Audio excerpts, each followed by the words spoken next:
Let's talk about the words Phil Mickelson said to Alan Shipnuck during a phone call in November, which shocked the golf world when they were made public a few months later. Shipnuck, by the way, never claimed that their chat was an interview. He saw it as Mickelson venting for general consumption, and he utilized it as such. Let's discuss what Mickelson now thinks about Shipnuck making the comments public. Firstly, Mickelson clarifies his comments to Shipnuck. Mickelson does not deny speaking with Shipnuck. He doesn't deny saying derogatory things about other Saudis, such as the scary MFers who ordered and carried out the murder of dissident newspaper writer Jamal Khashoggi. But what Mickelson said was intended to confuse the general sports-watching populace. Normal folks don't have time to contemplate the nuances of what Phil stated. He must be aware that some people would interpret his remark as implying that he never spoke to Shipnuck. Here's what we know thus far. Shipnuck was working on an unauthorized book on Phil Mickelson. He constantly asked Phil via text, email, and in person whether he would chat for the book. Phil never said yes or no to anything. Glenn Cohen, one of Mickelson's lawyers, phoned Shipnuck.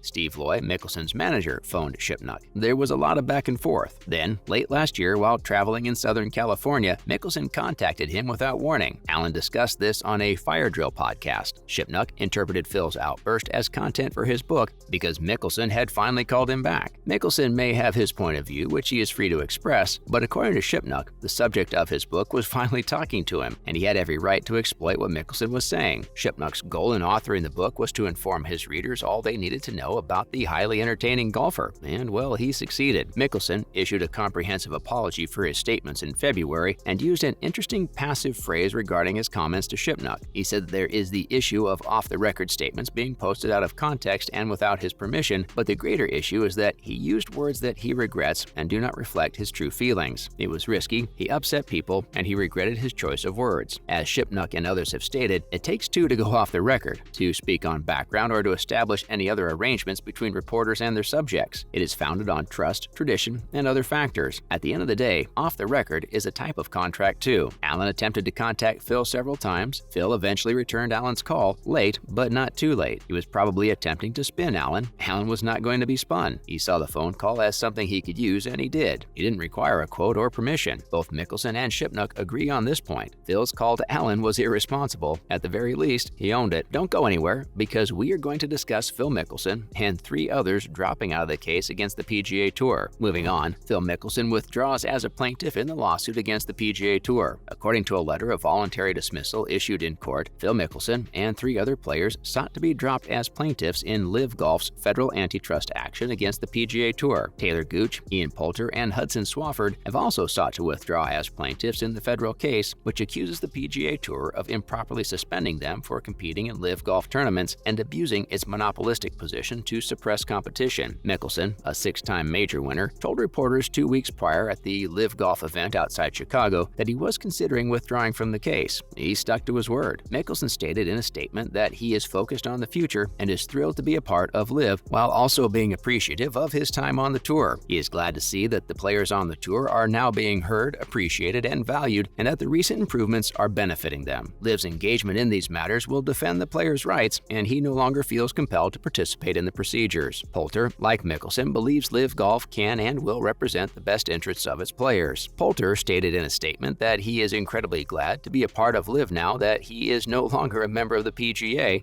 and that given LIV's engagement in these critical matters, he opted to renounce his role in the subject. He is certain that LIV would prevail in court. Four more players who were originally included in the complaint, Abraham Ancer, Carlos Ortiz, Pat Perez, and Jason Kokrick, have dropped out. Bryson DeChambeau, Matt Jones, and Peter Uihlein, together with LIV Golf, remain as the plaintiffs in the action. Next up, LIV Golf is optimistic about its future. Nothing has changed, according to LIV Golf spokesperson Jonathan Grella. The case's merits remain intact and will be thoroughly examined in court, and they are excited about it. LIV supports the players who have been treated so unjustly by the PGA Tour, but they also know that to be successful, LIV no longer requires a diverse range of players to be on the suit. They support the players and will continue to pursue their case against the PGA Tour's anti-competitive activities. Mickelson has been at at the core of LIV Golf's continuous competition with the PGA Tour for the world's greatest players. He was one of the first players to join LIV, which is backed by Saudi Arabia's public investment fund and led by two-time Open champion Greg Norman. Mickelson had spoken about the PGA Tour's obnoxious greed, arguing that professional players were independent contractors with the right to play anywhere they wished. Mickelson feels players must have the right to play when and where they wish, as well as when and where they have qualified. He feels that now that LIV is a part of the litigation, that will be done if and when they win. More than 24 PGA Tour members were suspended by PGA Tour Commissioner Jay Monahan for participating in LIV Golf tournaments without conflicting event waivers. LIV Golf, according to Mickelson, is here to stay, and the competing tours must figure out how they can coexist. Mickelson believes that bringing everyone together is the best course of action. He feels that the PGA Tour's old traditional history of the game product is in demand in the professional golf industry, but he also believes that LIV has a cool, modern vibe that attracts a lot of younger crowds. Both are beneficial to the game of golf, and LIV Golf's involvement in the golf world's ecology is essential. As soon as that happens, everyone begins to engage. It will be beneficial to everyone. Finally, the CEO of LIV Golf says he could create his own majors. The CEO of the Breakaway LIV Golfing Series has made the shocking remark that if golf's established premier events barred LIV participants from competing, he would create my own majors. Majid Al Soror, a Saudi billionaire tied to the royal family, was instrumental in the founding of the cash-rich rebel organization that has driven a wedge through the golfing world. Now he has brazenly stated that if the Masters, US Open,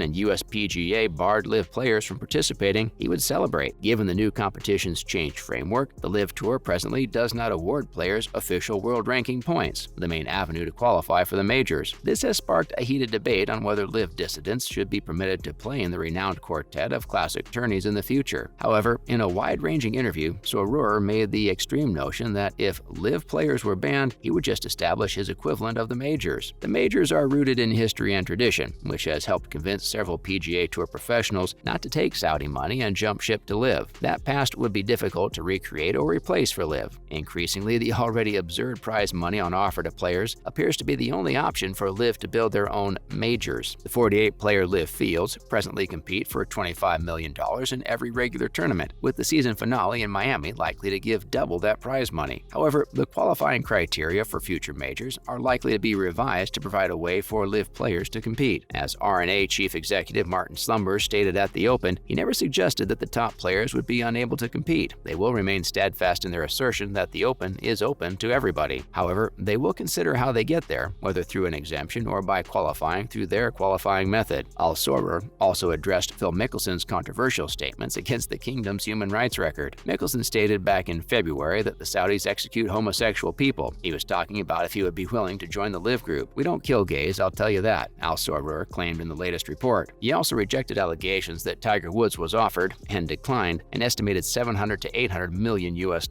That's a wrap for this video. Do let us know if you think LIV will win the case against the PGA Tour. Don't forget to hit a thumbs up and subscribe to our channel. Bye.